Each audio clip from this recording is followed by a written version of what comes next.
Confucius's teachings on building a happy life. 31. Guidelines for being a good person.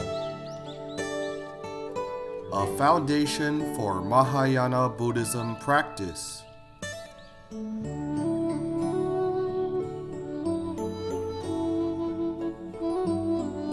Validated by Master Jin-Kong.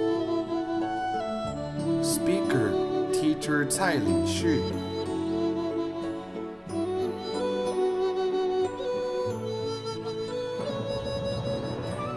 Elaborating Dizigui in detail. 31. Hello, my friends. Good evening. We have entered the 4th chapter, which is on trustworthiness. We have also mentioned not only is our trustworthiness required in all 5 ethical relationships, but righteous credibility, morality, and gratitude must also be maintained to help and support each other. In this way, one is bound to enjoy harmonious, happy, and complete interpersonal relationships. In terms of the issue of trustworthiness, do we need to keep our word in business? Yes! But there is also a saying, one must be cunning to become a businessman. Too many fallacious ideas nowadays. We must really know how to judge. For instance, there is a saying, if one does not seek personal gains, he will be weeded out. Who said this sentence? We can't find the source. May I ask, why did he say this? Too selfish. Very possibly, he wanted to leave himself a way out. This attitude is not good. Considering that our words can give wrong ideas to others, we must be cautious with our speech and deeds. When we are uncertain if our words are correct, we should not readily spread them. That is why the sages teach us, when I am still unsure of what I know, I will not hastily spread it. Regarding business issues, we have also encountered parents who say, "Since you taught children to be so sincere and trustworthy, what should they do when they go into business in the future?" We would tell them, then your son will surely become a CEO. If everyone is dishonest and only he can be trusted, who will people do business with? Of course, they will do business with the credible person. The idea that one must be cunning to become a businessman is wrong. One can deceive others once or twice, but he cannot cheat people for long. As it is said, time will eventually reveal a person's heart. Moreover, even if he could get business through trickery, he has actually reduced his own blessings. He may still boastfully say, "You see, I have made so much money." Actually, he was destined to have that wealth, but he used the wrong method, leading to his destined blessings being decreased. This is, a petty man behaves as a petty man in vain. People should uphold credibility, whether in government, business, or any organization. This is the right attitude of life. Next phrase, I must not agree to do something inappropriate. If I do, I will put myself into a dilemma. We also mentioned dealing with children's demands. We can agree if they are reasonable, but if they are not, we must persevere. Otherwise, if you fulfill their every demand, you are nurturing their greed and extravagance, which will cause serious harm to them instead.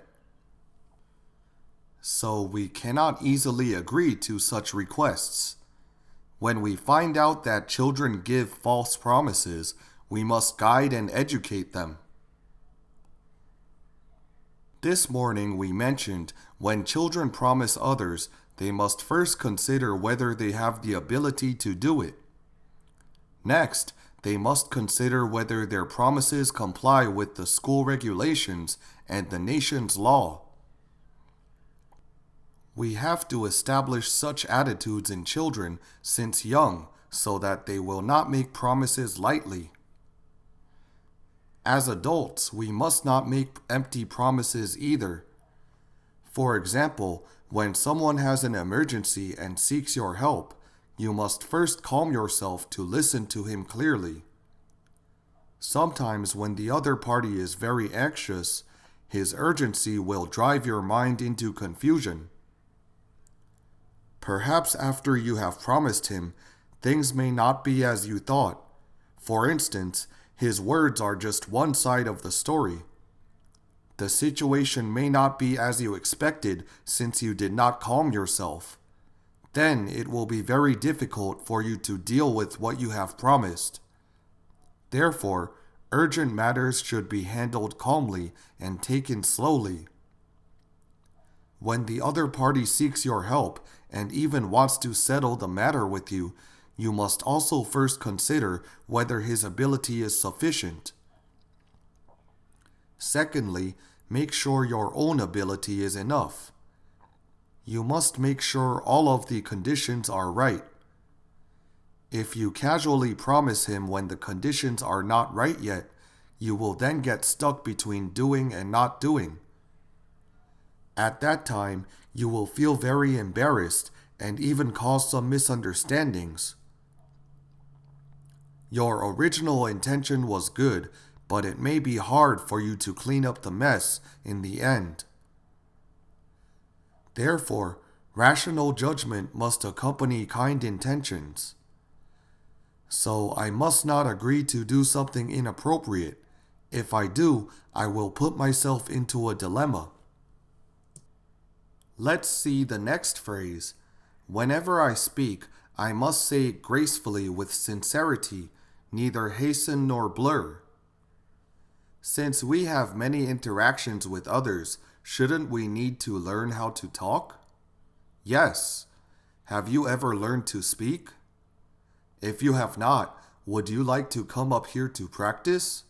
You just have to practice more.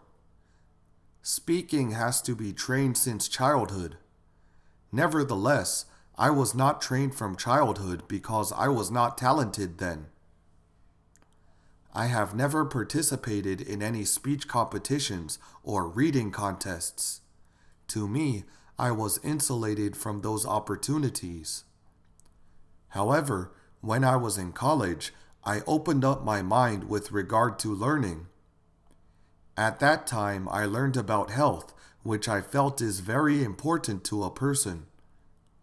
So at the tea shop nearby our college, I often asked 2 to 3 friends, "Can you come and listen to my speech?" I made an appointment with them at the shop and started talking to them about the importance of nutrition to humans' health and the importance of interpersonal relationships. I started practicing in front of 2 to 3 people. Later, when I was going to Haiko, Teacher Yang told me, "As soon as there is an opportunity, even with only 2 to 3 people, go for it."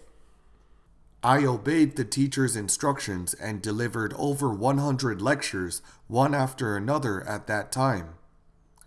After that, I headed to Shenzhen and gave another 200 to 300 lectures in about half a year.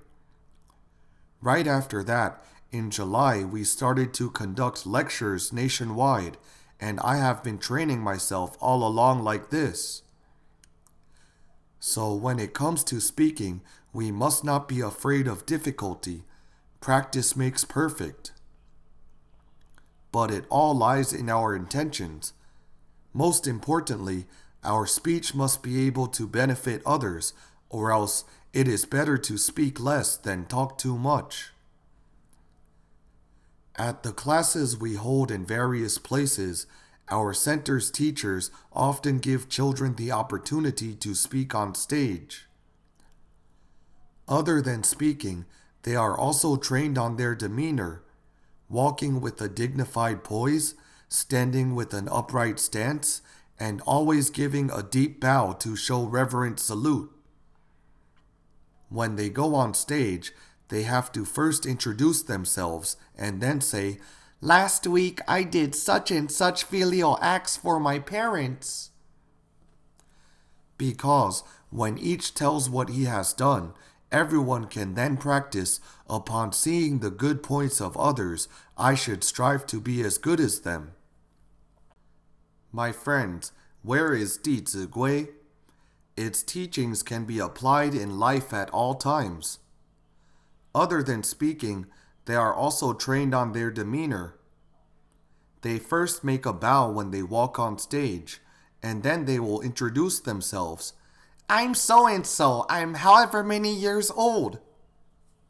At this time, what could you see them doing with their hands?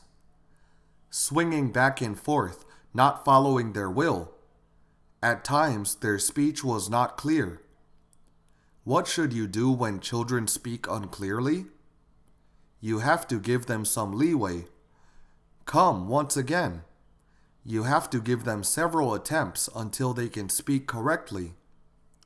In this way, they can train their audacity. In terms of the tone of speech, they must neither hasten nor blur. We previously talked a lot about the attitudes and manners of speaking. Are there any other phrases in Dizigui which are related to this? Before an elder, I will speak softly, but if my voice is too low to be heard, it is inappropriate. The tone of speaking should be moderate, neither too loud nor too soft.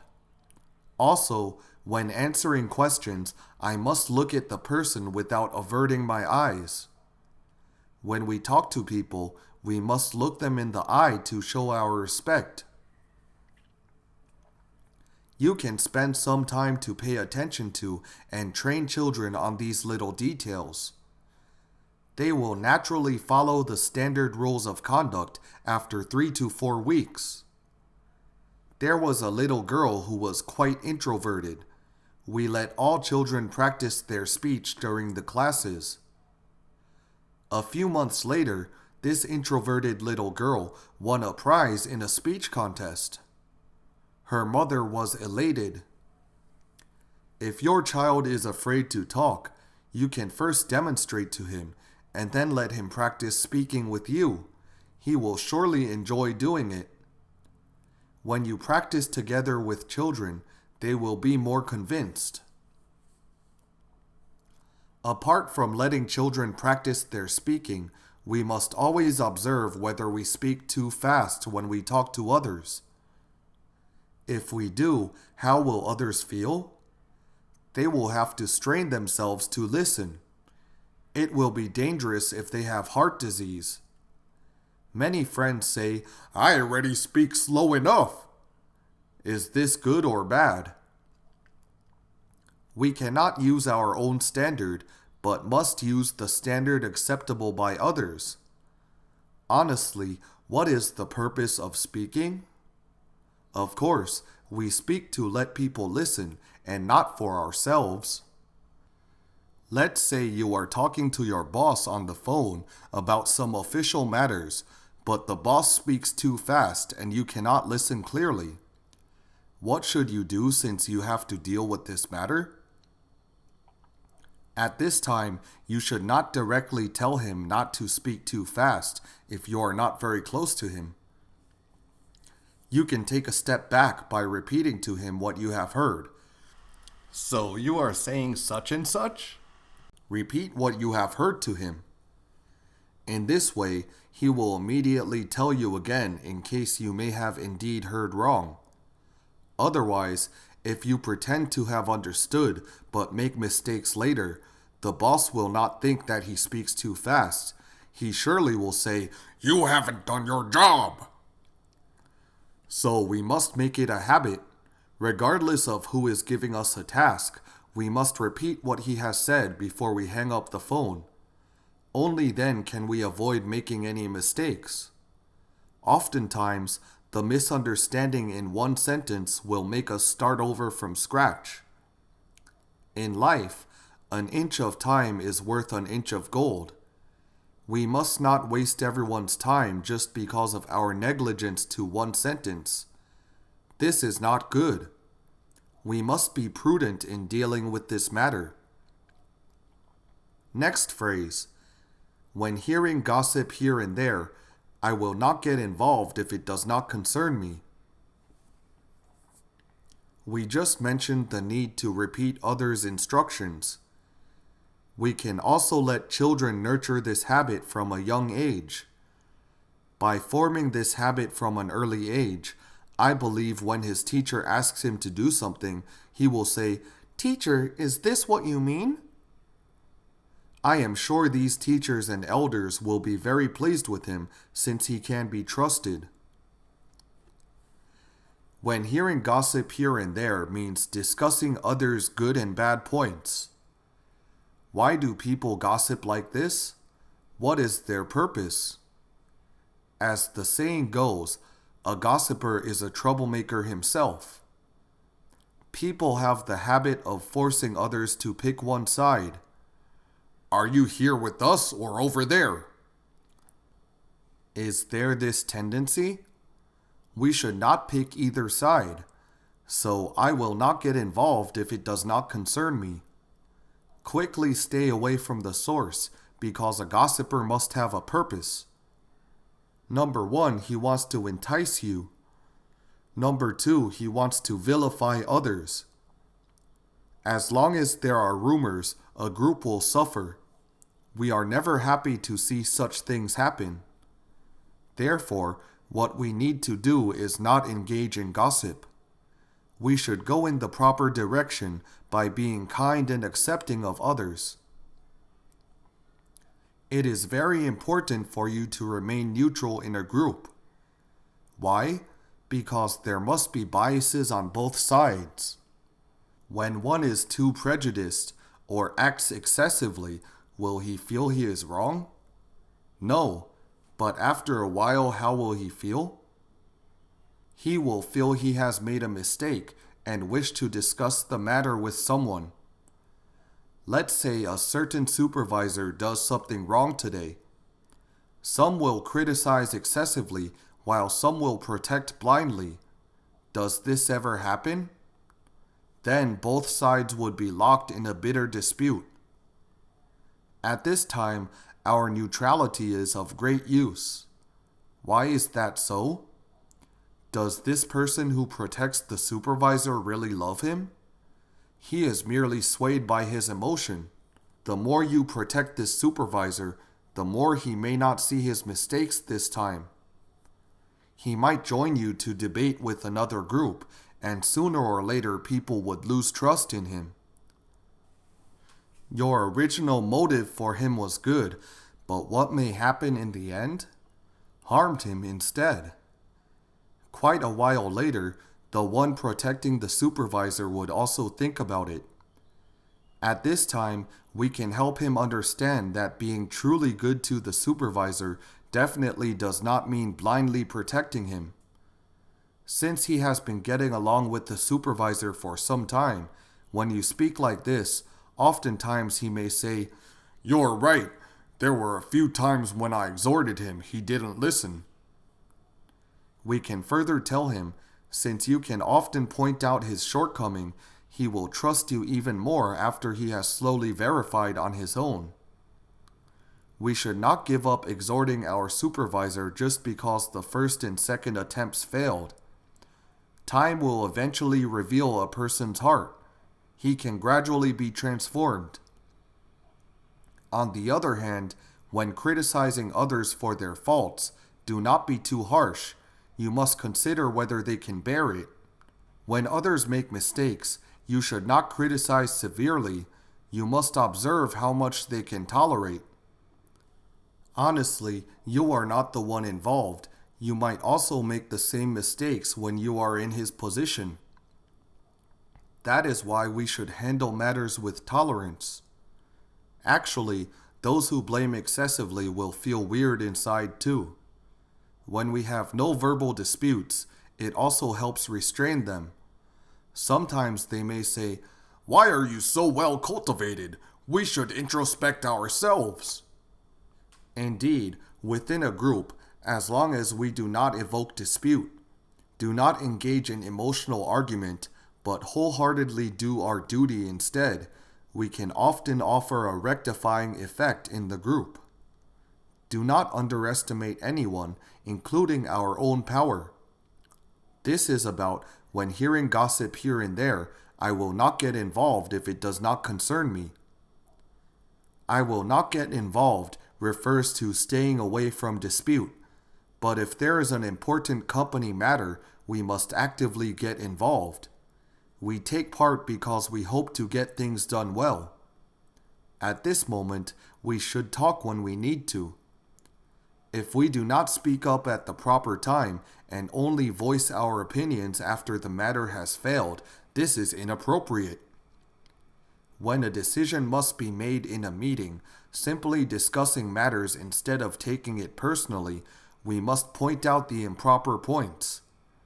When we do so, we definitely have no opinion about a certain colleague. After the discussion and decision making, we are still good colleagues when we exit the meeting room. If we bring something delicious to share with colleagues, he will not be left out.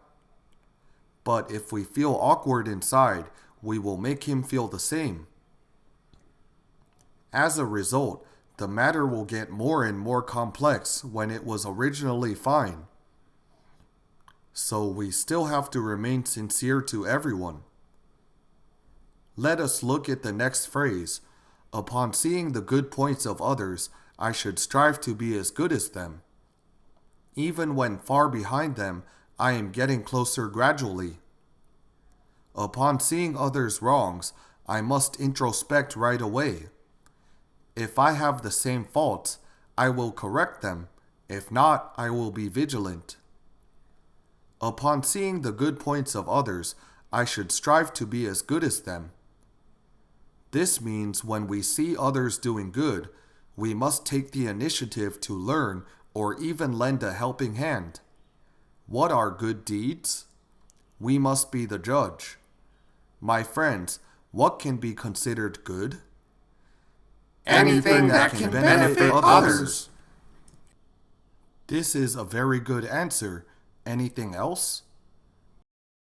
As people, we need guidelines for goodness so that we can judge wisely.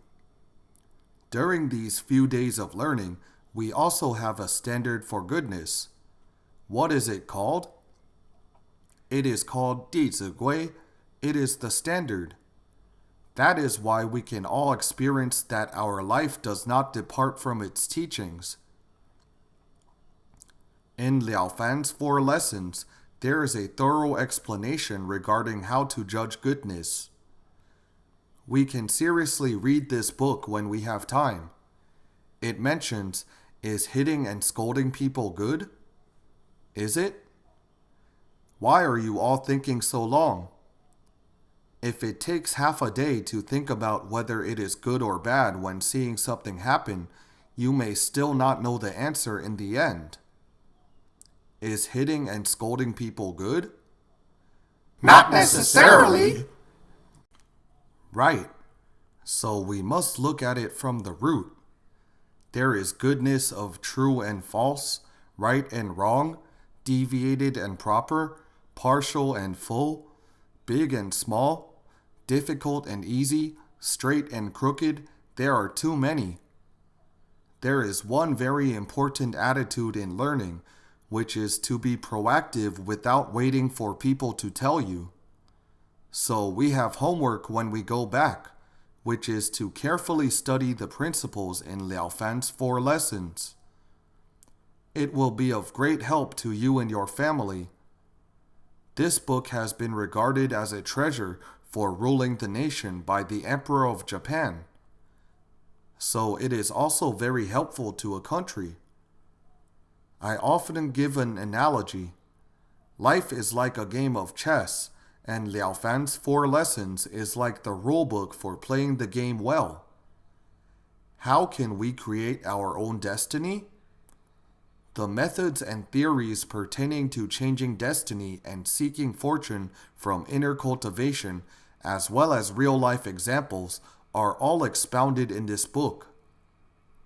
When you really understand the rules, even if your current life is not so smooth sailing, I believe your life in the future will be very promising. This is the wisdom and true practice of life. Do not pray for an easy game of chess for you to play in life, because an easy game will often cause a person to become idle and unrestrained. Hence, the conclusions to your life depends on your chess playing skills and wisdom. True and false goodness are mentioned in this book. Many scholars asked Master Zhongfeng, "Is it bad to hit and scold people?" The master said, "Not necessarily." They then asked, "Is it good to be respectful and polite to people?" The master also said, "Not necessarily." These scholars got confused by the master's words. Fortunately, they knew to humbly seek the master's advice. Master Zhongfeng said, "If one hits and scolds people to wake them up, the slap that wakes them up has a good intention and can benefit them. It is considered good." My friends, you must make sure that a person can wake up when you slap him. Otherwise, please do not do so, because you will incur his enmity. So one must be flexible when acquiring knowledge and wisdom. We must wait for the right opportunity, or else we may have a lot of obstacles after learning for 1 or 2 months. You may say, "What Confucius and teacher Tsai said is inaccurate."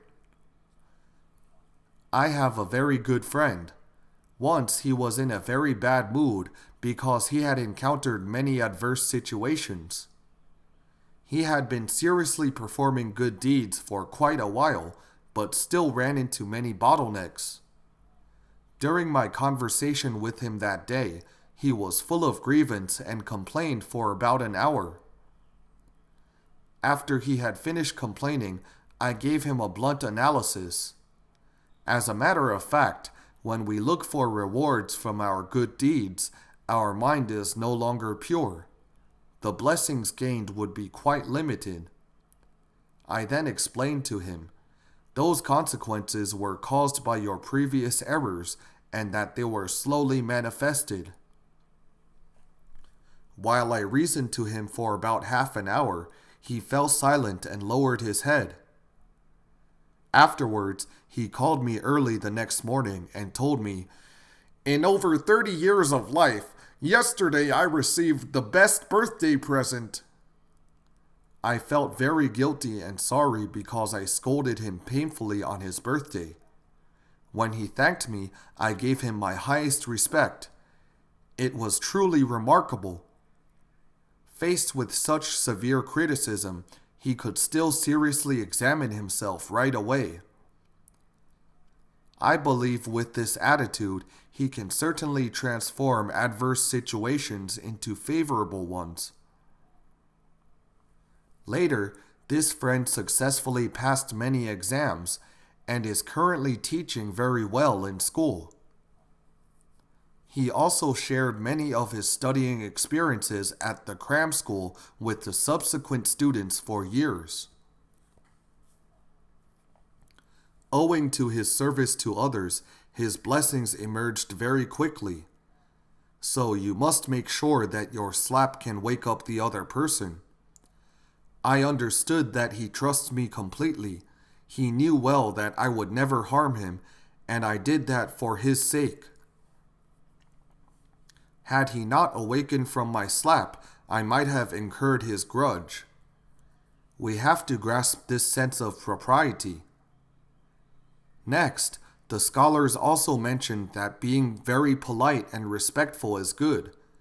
But Master Zhongfeng said, "If one's purpose is to get promoted and satisfy personal desires, then such manners and respect are hypocritical and aren't good.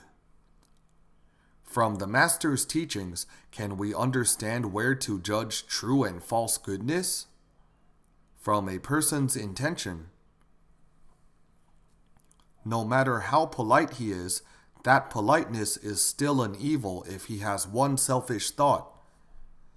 On the contrary, hitting and scolding people are considered good if one's thoughts are on benefiting others. We must judge from his intentions. Secondly, we can judge from right and wrong.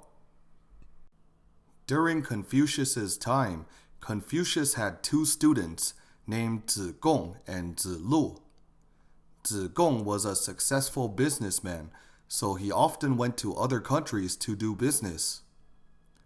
The state of Lu had a law which stated if you are in a foreign country and discover Lu citizens who have been sold as slaves, you can spend your own money to redeem them, and the government will refund you the ransom. Is this rule good? It was very good because it could encourage people to love their fellow countrymen. Zigong had just ransomed someone back, and the government wanted to reward him. As he was too rich, he said, "I don't want it." He did not accept it.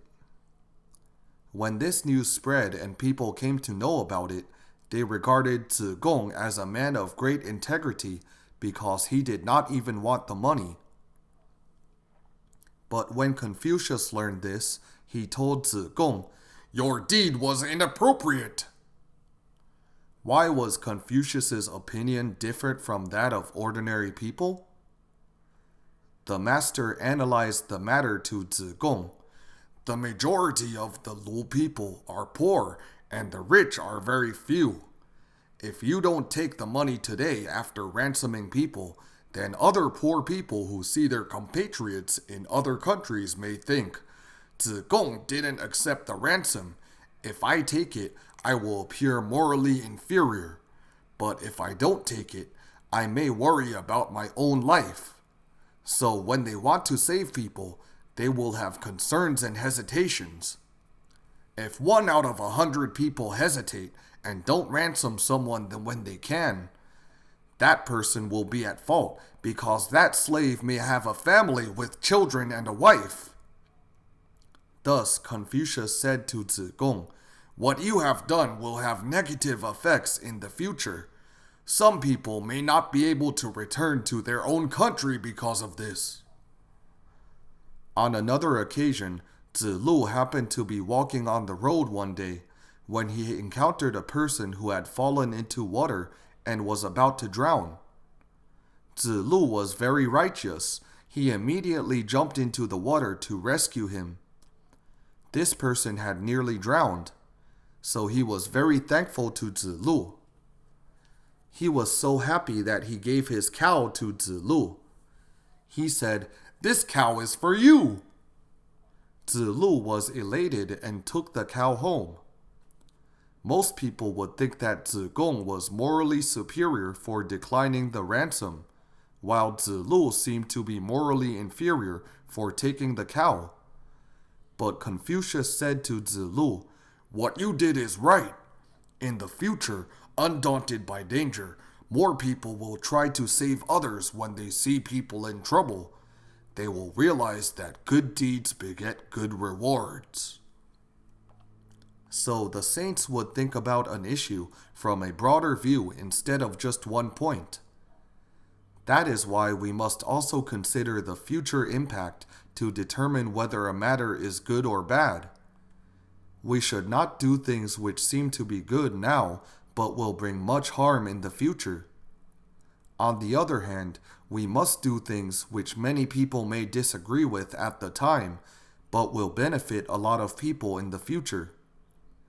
This is the meaning of to judge goodness and badness from its long-term effects.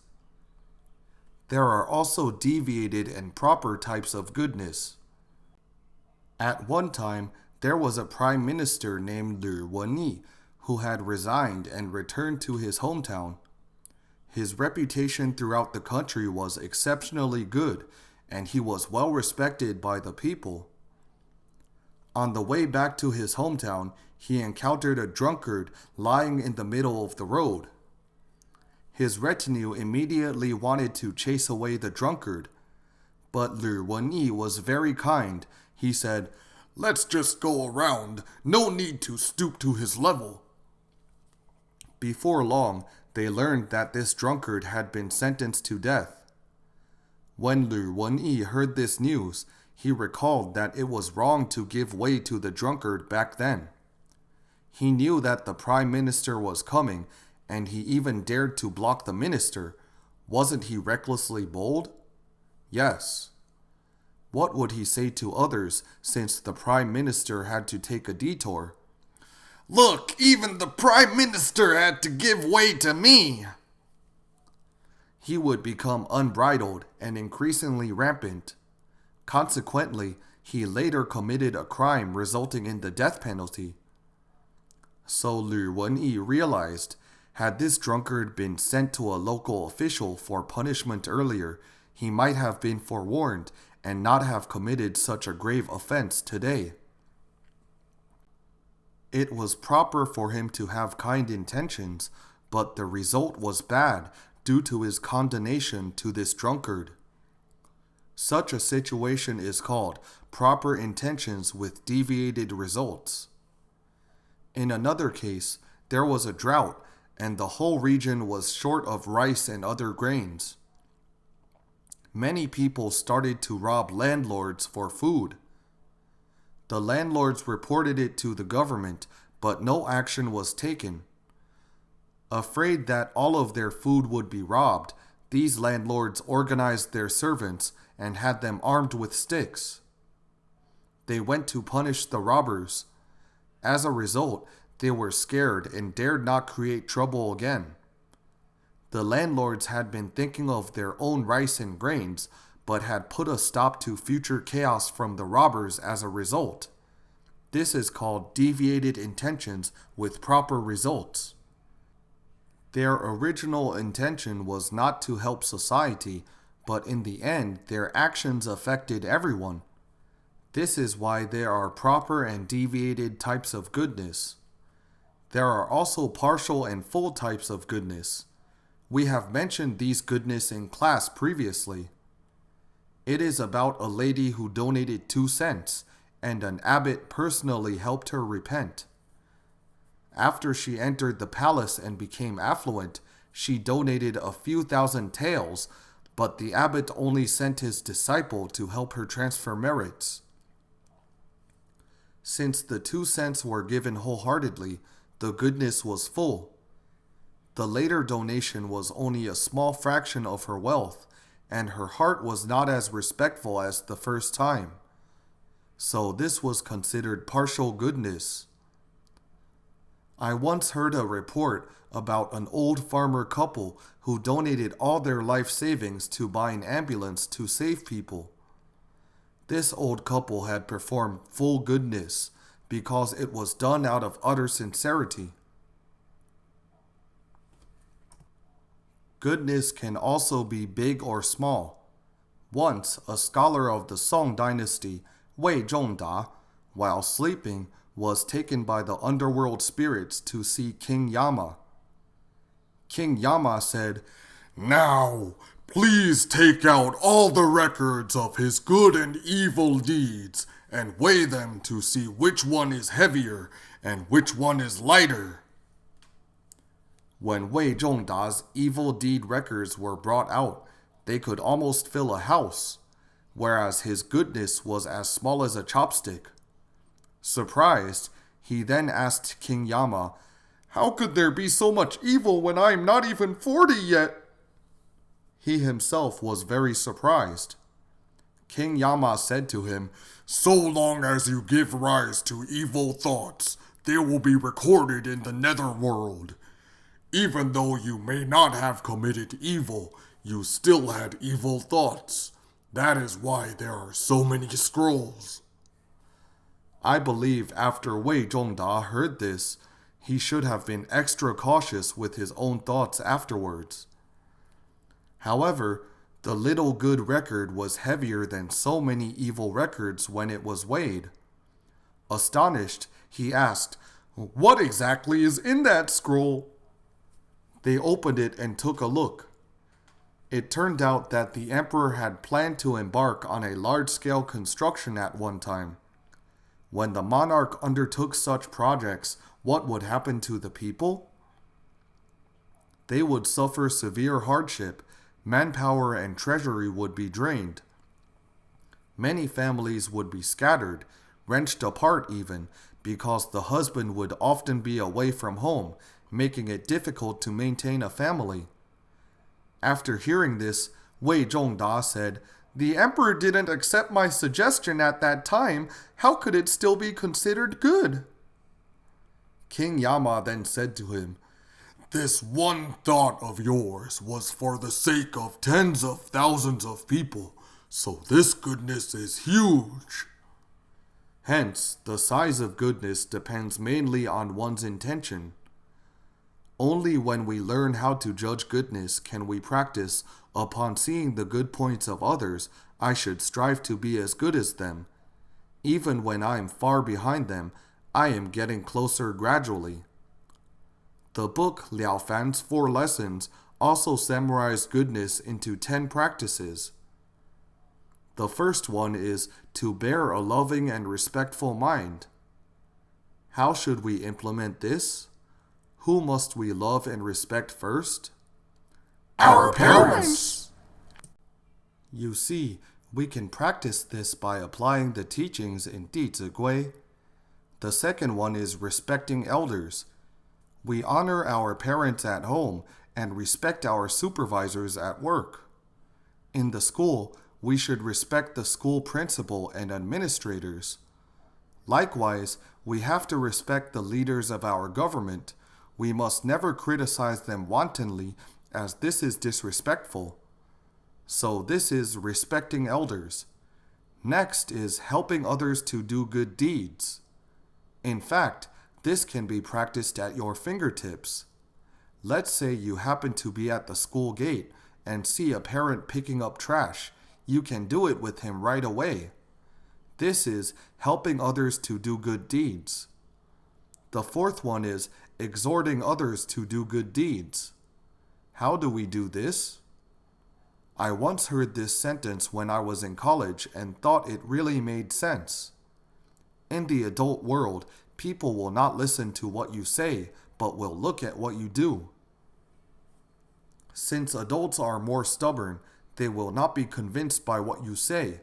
They must see it to believe you. Otherwise, if you only talk, someone would say, "You are no different from me, so you have no right to advise me." Thus, most of them have to be transformed through our true practice. There was a famous officer named Guan Ning in the Three Kingdoms period. He managed the region under his governance very well. When he saw a cow destroying and trampling others' rice fields, he quickly led the cow to one side and waited in the shade for the owner. When the owner came and saw the officer waiting there and that his own cow had done something bad, how would he feel? He would feel very ashamed. Did Guan Ning scold him? Did he? No. But I believe the owner would feel very embarrassed and remorseful. This is transforming others by one's virtue. At that time, his people often got into quarrels and fights because they had to fetch water at the only well in the area. Instead of exhorting them, he brought a lot of buckets and went to fetch water very early. After that, he just placed the buckets of water there. When the people rushed to get water, they saw that their senior official had already done it for them. Immediately, they felt ashamed. This is to urge and arouse others' shame through leading by example. So it requires great wisdom to exhort others. We will stop here for today. Thank you, everyone. For MP3 and full transcripts, please visit mahayanapureland.org. No copyright. Welcome to Circulate. Infinite merits to propagate. Filial to parents, respect to teachers. See you again.